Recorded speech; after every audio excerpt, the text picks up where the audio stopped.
N'ayez pas peur, ça ne durera pas très longtemps. C'est le passage obligé, c'est de force. Non, ça va. C'est le passage obligé, ce genre de manifestation, mais c'est un passage obligé pour nous aussi important et pour vous aussi, j'espère. Et puis aussi, j'espère, un moment agréable. Donc, Madame la sénatrice Jacqueline Alquier devait venir, elle a quelques problèmes de santé. Elle m'a promis qu'elle passerait dans la journée, mais je pensais qu'elle serait là. Nous espérons qu'elle pourra passer un peu plus tard.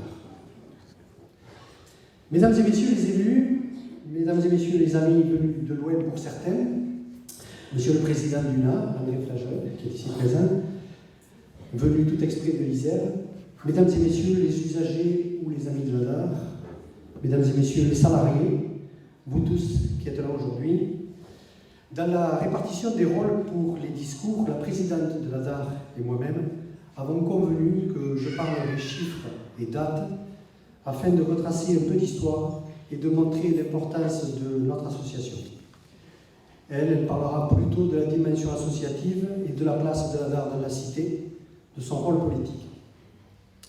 J'ai donc essayé de rédiger un discours avec des chiffres. Et puis je me suis dit que je n'en avais absolument pas envie. Et l'avantage de la fonction que j'occupe, c'est qu'elle me laisse un minimum de marge de manœuvre. Donc j'ai laissé tomber les chiffres.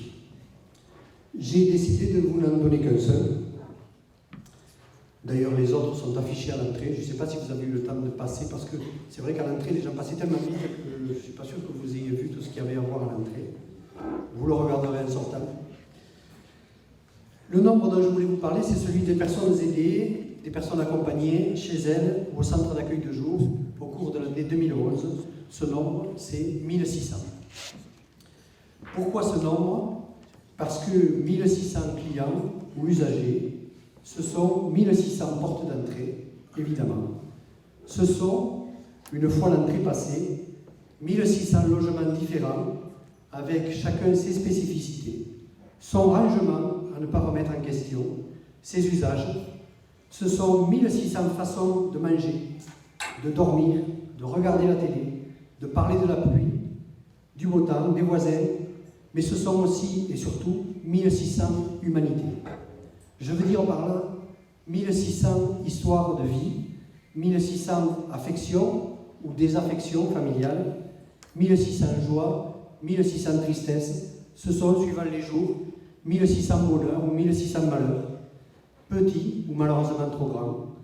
Ce sont 1600 hommes ou femmes, agréables ou pas toujours, qui ont des raisons d'être mécontents, ou qui n'en ont pas mais qui le sont quand même, qui auraient des raisons d'être tristes et qui ne le sont pas, ou bien encore qui le sont parce que le quotidien est trop lourd à porter.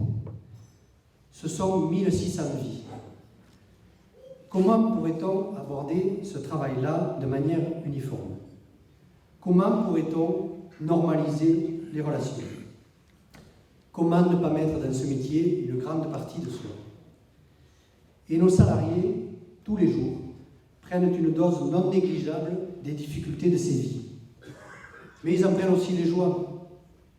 C'est ce qui fait la grandeur de ce travail, ce qui fait que ces professionnels qui interviennent dans les domiciles sont bien plus que des femmes de ménage, comme je l'entends malheureusement parfois. Quand nous parlons d'un usager de la DAR, il y a toujours un nom, quelquefois un prénom, mais toujours aussi un monsieur ou un madame. Plus que du formalisme, il y a du respect dans ces mots-là, du respect pour la personne en question, et au-delà des personnes que nous aidons, du respect pour notre fonction, du respect pour le métier que nous exerçons. Sans ce respect, certainement, ne serions-nous pas là aujourd'hui. C'est un peu notre carburant quotidien. Vous l'avez compris, j'ai beaucoup d'estime pour les personnels de la DAR. Ce n'est pas de la démagogie. Beaucoup d'estime pour ces métiers à domicile, mais beaucoup d'estime également pour ceux qui, quotidiennement, dans nos bureaux, font que ces interventions peuvent avoir lieu. Que ces 1600 portes seront passées et que ces 1600 vies seront partagées pendant un instant. Il y a 40 ans, des militants créaient cette association avec une seule salariée. Aujourd'hui, nous sommes 230 en moyenne, mais la motivation des premiers jours est toujours là. Elle a évolué, certes, mais elle s'alimente des besoins de notre société pour sans cesse essayer des réponses. Notre projet associatif dit que notre action ne saurait se limiter à une simple vente de services et que nous avons à construire autre chose ensemble, une sorte de résistance à l'individualisme ambiant. C'est cette volonté de construire qui a amené la DAR à s'ouvrir aux besoins des familles dans les années 90 avec les financements de la Caisse d'allocation familiale. C'est aussi pour cela que nous avons créé notre service mandataire, notre service jardinage, et quelques années après, que nous avons ouvert un des premiers accueils de jour de la région. Plus tard, les auxiliaires de vie aux personnes handicapées sont arrivés pour accompagner plus précisément ces personnes en situation de handicap. Nous avons formé des intervenants à la prise en charge des malades du sida, nous avons travaillé à la qualité, nous avons perfectionné nos pratiques, nous avons fait tant de choses que nous pourrions en parler pendant des heures et que vous me regarderiez certainement de mauvais œil, à moins que vous n'ayez déjà préféré regarder votre assiette. Je ne vais donc pas vous raconter 40 ans de vie de la DAR, l'apéritif se réchaufferait, je pense que d'ailleurs vous l'avez déjà bu, et de toute façon, j'en serais incapable puisque je n'étais pas là pour voir le début de l'histoire.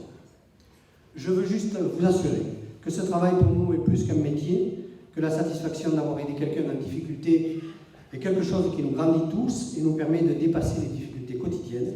Et j'espère que nous faisons passer cette satisfaction aux bénévoles qui composent notre conseil d'administration.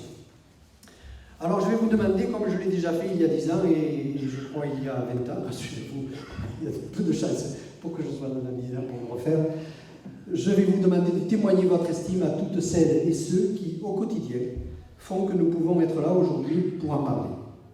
Pour témoigner cette estime, je vais vous demander de faire ce que je considère trop souvent comme de l'hypocrisie. Vous savez, dans ces réunions très convenues, notamment celles qu'on voit souvent à la télé, où tout le monde applaudit tout le monde, en se levant, toutes ces standing ovations, ou pour un oui, pour un non, ces salatières qui se lèvent pour applaudir un chien qui saute à travers les cerceaux. Tout ce qui fait perdre de la valeur au seul fait d'applaudir.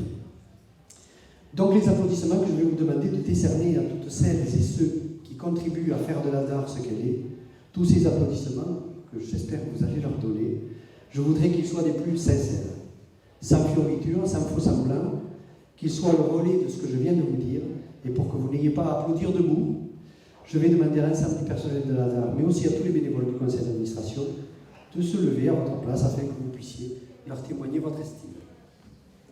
Il reste à le faire.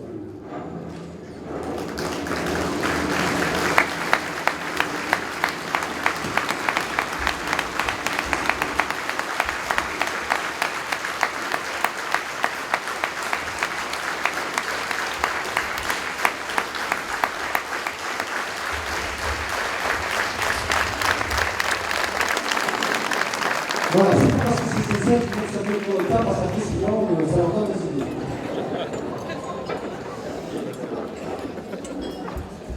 Voilà, la DAR est une aventure collective. Elle était voilà 40 ans, elle l'est encore et toujours aujourd'hui. Si vous en doutiez, j'espère vous avoir rassuré. L'entreprise associative est bien présente, bien entendu. Un budget de plus de 4 millions d'euros en est la preuve. Mais notre entreprise est associative. Et comme dit la pub du Crédit Mutuel, ça change tout. Je vous remercie de votre attention. J'espère que vous me pardonnerez l'absence de chiffres.